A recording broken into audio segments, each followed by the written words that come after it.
Olá, caríssimo telespectador da Rede Século XXI, muito obrigado pela sua audiência. Mais um fim de semana se aproxima e nós terminamos esta semana de muito trabalho aqui, juntos.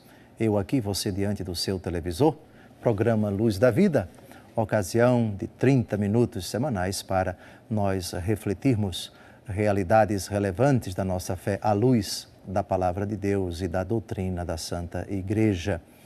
Palavra que foi confiada à Igreja para que a protegesse, para que a preservasse, para que a interpretasse, para que a guardasse santamente. E hoje nós vamos refletir um aspecto do nosso segmento, da pessoa de nosso Senhor Jesus Cristo, que fantasticamente nos seus discursos se utiliza por vezes de linguagem tão simples, fazendo comparações tão simples e ao mesmo tempo tão ricas, tão profundas. Nosso Senhor, como nós sabemos, se utiliza muitas vezes de uma linguagem muito fácil, muito acessível, sem nenhuma delonga, sem nenhuma dificuldade, a não ser para aqueles que colocam resistência no seu coração. Aí sim, essa palavra se torna inacessível, se torna não interpretável, não compreensível. Mas para aqueles que se fazem pequenos, todas as palavras de Jesus são muito fáceis,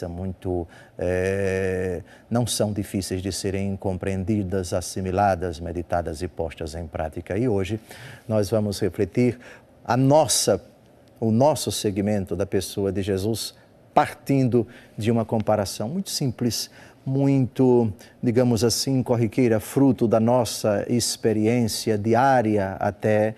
Ele que se compara por vezes a animais, a pessoas e às vezes também nos compara a realidades tiradas da natureza, tiradas da nossa própria convivência. E ele o faz lançando mão do dispositivo literário chamado parábola, mas também alegoria. E hoje o texto que nós vamos citar e vamos tentar desdobrar é uma alegoria. Alegoria é uma figura de linguagem que, na verdade, identifica a pessoa com uma realidade, enquanto que a parábola faz uma comparação. O reino dos céus é como, o reino dos céus é semelhante a. Isso é uma parábola, mas a alegoria não há uma comparação, mas uma identificação.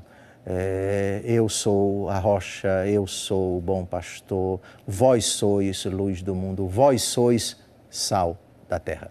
Esse é o tema do nosso encontro. Jesus nos compara, ou melhor, nos identifica com o sal. Como eu disse, uma realidade tirada da natureza, todo mundo sabe o que é o sal, o cloreto de sódio. Uma realidade que é muito importante para a alimentação. Jesus, no discurso da montanha, que está consignado no Evangelho segundo Mateus, nos capítulos 5, 6 e 7, imaginemos, vislumbremos Nosso Senhor lá na montanha, cercado por aquela multidão, ouvindo o seu ensinamento. E Jesus nos presenteia com esta frase o seu ensinamento. É um único versículo, o tema, o ponto de partida da nossa reflexão. Por outro lado, se é um versículo muito pequeno, por outro lado, por ser palavra de Jesus, ele carrega um ensinamento muito substancioso. É uma palavra muito densa. Há muita verdade contida nessa comparação, ou melhor, nessa analogia, nesta realidade tão simples e ao mesmo tempo tão rica com a qual Cristo Jesus quis que nós nos identificássemos. Devemos, portanto, procurar quais são as características, qual é a propriedade, qual é a importância do sal na nossa vida, para que ele foi criado e com que finalidade ele é usado na culinária.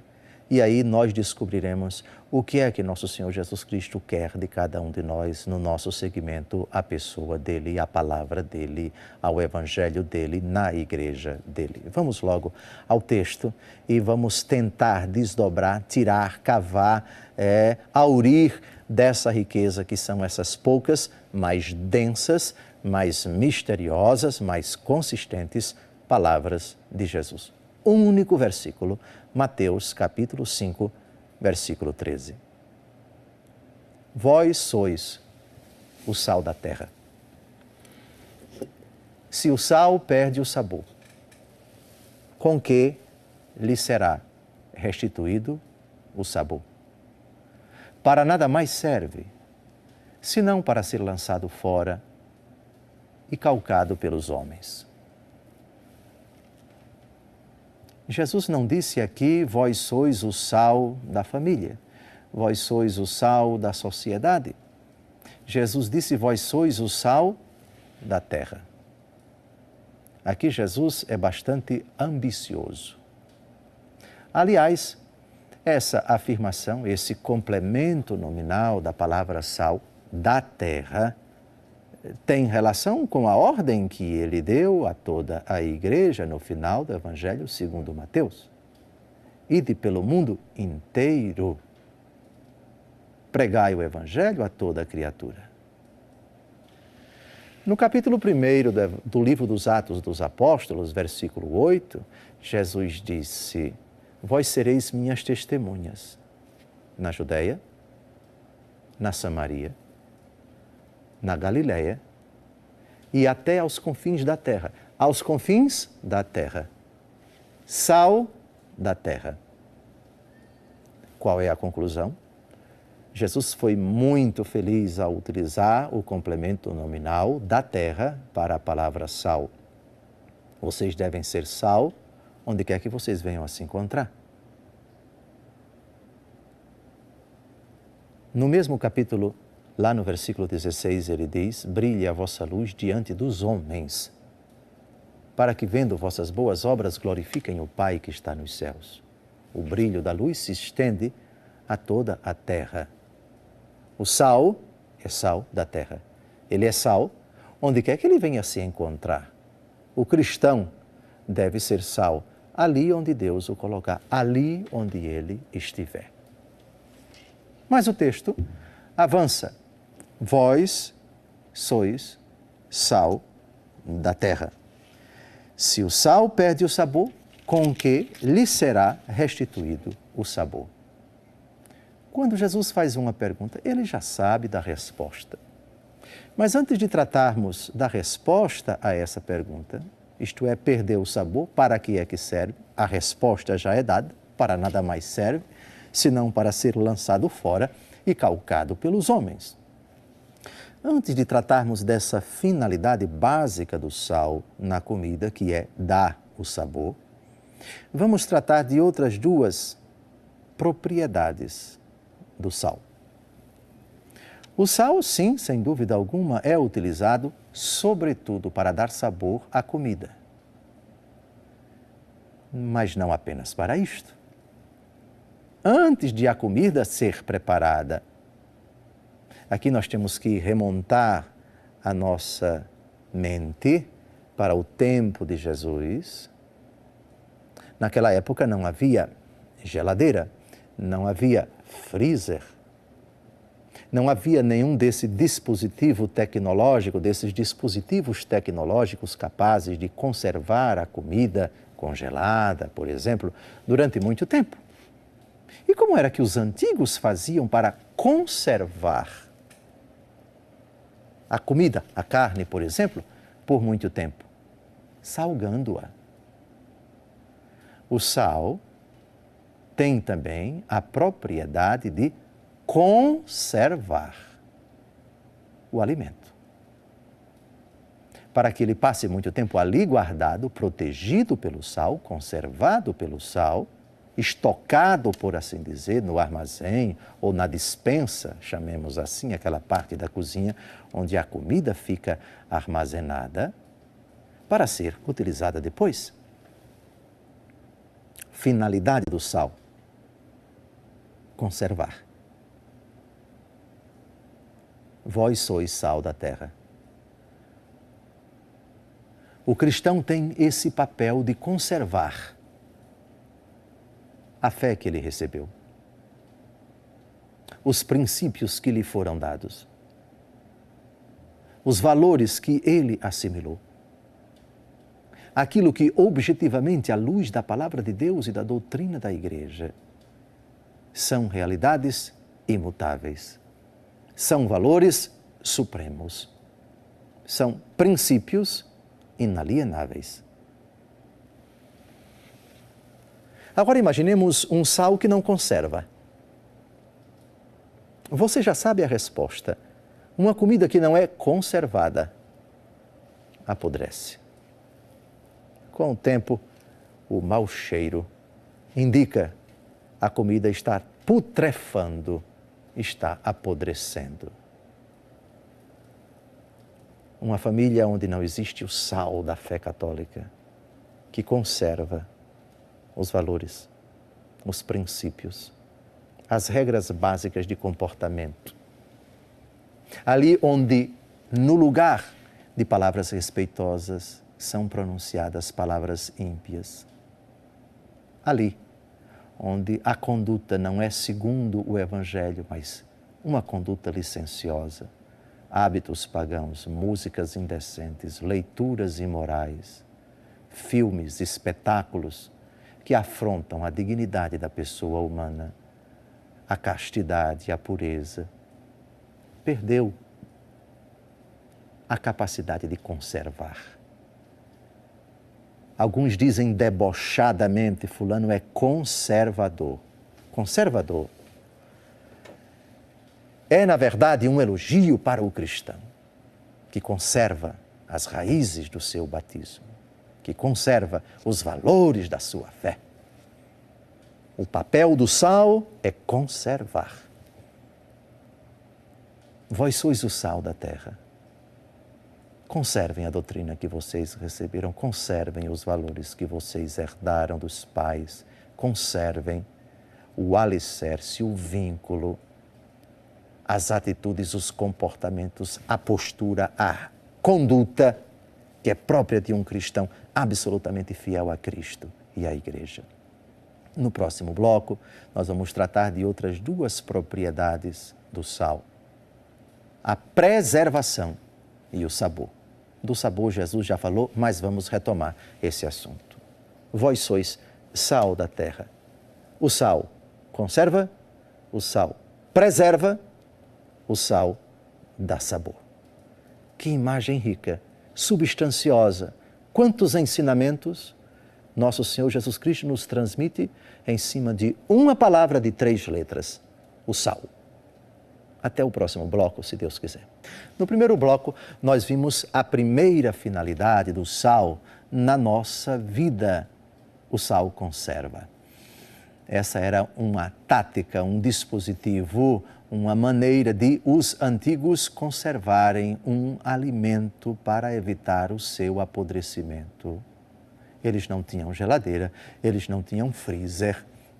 Então, eles salgavam a comida. A carne, por exemplo, até hoje, o peixe, você encontra ali onde não há uma geladeira ainda, ali onde não há gelo, ali o dispositivo mais prático, mais corriqueiro e mais barato também para se conservar o peixe é o sal. Os antigos, nas cidades do interior, eu ainda alcancei, a minha avó salgava a carne, a chamada carne de sol, com muito sal, ela era pendurada e ficava exposta ao sol, carne de sol, conservada com sal. Conservação. E falamos das implicações, o que significa o cristão conservador. É uma exigência da fé cristã católica conservar os valores morais, cristãos, éticos, à luz da palavra de Deus na sua vida, na sua família, ali onde ele trabalha, ali onde ele vive, ali onde ele age, ali onde ele é chamado a dar o testemunho da sua fé. O cristão é, positivamente falando, sem deboche, sem ironia, sem nenhum caráter pejorativo, o cristão precisa ser, deve ser um conservador. A exemplo do sal. Vós sois sal da terra. O sal conserva a comida. E sem esse sal, a comida apodrece. A comida putrefaz. A comida perde suas características. Um cristão podre, uma família podre, é uma família que não conservou suas raízes, suas origens, os seus princípios, sua coerência com a fé. Vamos agora à segunda finalidade do sal, a preservação, que é diferente de conservação. A conservação visa a manter as mesmas características bromatológicas, vamos dizer assim, as características intrínsecas. Isto é, a carne enquanto tal. Enquanto ela está conservada, ela continua carne. Se não existe mais a causa da conservação, ela apodrece. Mas apodrece a partir de dentro. Agora vamos tratar da preservação. Vocês já repararam que uma carne, qualquer alimento que está muito protegido pelo sal, nenhum inseto chega ali perto. Já repararam o bacalhau? Já repararam o peixe? Já repararam a carne mergulhada, embebida no sal, dentro do sal? Se chega a alguma mosca, mosca não suporta sal. Se chega a algum animal para lamber, para comer, não chega. O sal preserva. Preservação aqui tem relação com elementos externos, ameaças que vêm de fora. O sal não só conserva, mas preserva. Vós sois sal da terra. Aqui, nós temos uma responsabilidade que é inerente do cristão. A defesa da fé. A defesa dos valores cristãos. A defesa dos princípios cristãos. A defesa da família. Diante dos ataques externos. Diante de leituras que ameaçam, de programas, de filmes, de amizades, de contextos, que são uma agressão, que são uma violação, ou que podem se tornar uma violação. Elementos hoje na nossa sociedade cada vez mais agressivos, de verdadeiros insultos, ataques assintosos, alguns descarados, outros sutis. A preservação da formação dos nossos filhos, zelando para que eles tenham uma íntegra, esmerada, sólida formação cristã católica. Sem a preservação, sem esse dispositivo, sem essa armadura, nossas famílias ficam expostas à mercê dos ataques dos inimigos da família. Nosso coração católico fica fragilizado. Há de se lançar mão, e são muitos os dispositivos de preservação da fé católica, do seguimento de Cristo, dos valores do Evangelho. Se teu olho é ocasião de escândalo para ti, arranca-o fora. Pois é preferível entrares cego no reino dos céus do que todo o teu corpo ser jogado no fogo da geena. Uma comparação surpreendente, mas cheia de sabedoria. A preservação, por vezes, deverá lançar mão de certos dispositivos ousados, incisivos. Tirem isto daqui e não façam da casa do meu pai um covil de ladrões. Essa frase é de Jesus, expulsando os vendilhões do templo. Para preservar a família, por vezes, medidas drásticas, medidas radicais devem ser tomadas. Para preservar o matrimônio, por vezes, o esposo precisará tomar medidas enérgicas, a esposa também, ambos também. Para preservar a nossa intimidade, para preservar o nosso trabalho, o nosso ambiente de trabalho, para preservar as nossas amizades, boas amizades, puras amizades, santas amizades.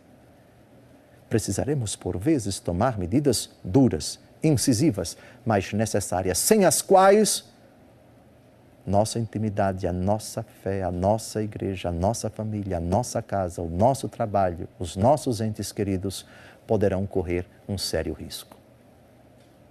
Mas que riqueza fantástica, tudo isso embutido na palavra sal. 3 letras. E uma realidade tão conhecida, tão, digamos, não se ofendam, tão banal. O sal, tão barato. Nós o encontramos no supermercado, às vezes nem tão barato, mas uma realidade banal da natureza, mas que contém essa riqueza, conservação, preservação. E a terceira e última finalidade do sal. Qual é a primeira? Conservar. Qual é a segunda? Preservar. E qual é a terceira? Essa de que Jesus fala no versículo que nós acabamos de ouvir. Leiamos novamente Mateus capítulo 5, versículo 13. Vós sois o sal da terra. Se o sal perde o sabor, com que lhe será restituído o sabor? Para nada mais serve, senão para ser lançado fora e calcado pelos homens. Aliás, calcado quer dizer pisado pelos homens. Calcado, daí vem a palavra calçado. Jesus falou em outra ocasião: não deis pérolas aos porcos, não jogueis as coisas santas aos cães, para que eles não se voltem contra vós e vos estraçalhem com os pés. Pisem-nos com os pés. Mas que coisa, que vergonha! O cristão que dá pérolas aos porcos, que joga coisas santas aos cães. Eis o que eles fazem conosco. Estão pouco ligando para aquilo que nós consideramos como precioso. O que para nós é precioso, para aqueles que não creem em Jesus, isso é coisa nenhuma. É ocasião de deboche, de escárnio, de profanação, de agressão, de insulto. Da mesma forma, o sal, quando perde o sabor, não serve mais para nada. O sal dá sabor à comida e faz com que a comida seja mais saborosa. O dom da sabedoria, que é um dos 7 dons do Espírito Santo, a etimologia da palavra sabedoria vem de sapó, sapores, sabor.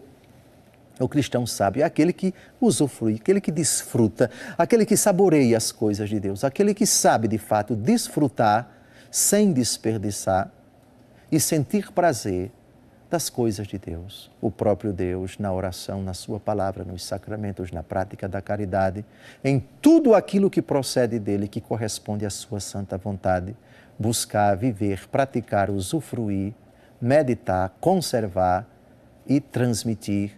Isso é o que propriamente significa o dom da sabedoria. Saborear Deus e aquilo que Ele disse e aquilo que Ele fez. Agora, quando o sal perde o sabor. Amados, não há nada mais trágico do que uma família que não tem mais o sabor do Evangelho. Uma família que não usufrui, que não desfruta da beleza da oração. Uma família que não mais reza. Ou família aguada. Ou família descaracterizada da sua origem, da sua base, da sua identidade. Como é triste conversar com um cristão em cujo diálogo você não encontra nada de Deus, você não sente prazer, não sente gosto das coisas de Deus, porque só fala em dinheiro, em porcaria, com o perdão da palavra, em mundanidade. Ele não traduz, não irradia Deus naquilo que ele fala. Como é triste você conviver com uma família supostamente católica, mas ali onde não se vê, não se percebe, não se pratica, não se contempla mais nenhum sinal do catolicismo. Uma família quase pagã, onde os sinais do seguimento de Jesus quase não se percebem. Perdeu o gosto, perdeu o sabor. Se tornou uma coisa insossa, cristão insosso, família insossa, sem sabor. Não serve mais para nada, a não ser para ser objeto de piléria, de zombaria, de críticas. Mais uma família como tantas outras famílias pagãs. Cristã somente de nome. Que coisa triste. Terminamos assim o nosso encontro. Caríssimo telespectador, obrigado pela sua audiência. Faço um convite a você, se é cristão, se é batizado, você é a luz do mundo. Você também é sal da terra. E como tal, 3 palavrinhas você não pode perder jamais. Você tem a exigência, você é chamado a conservar a fé, a preservar a fé e a dar sabor na sua vida como cristão.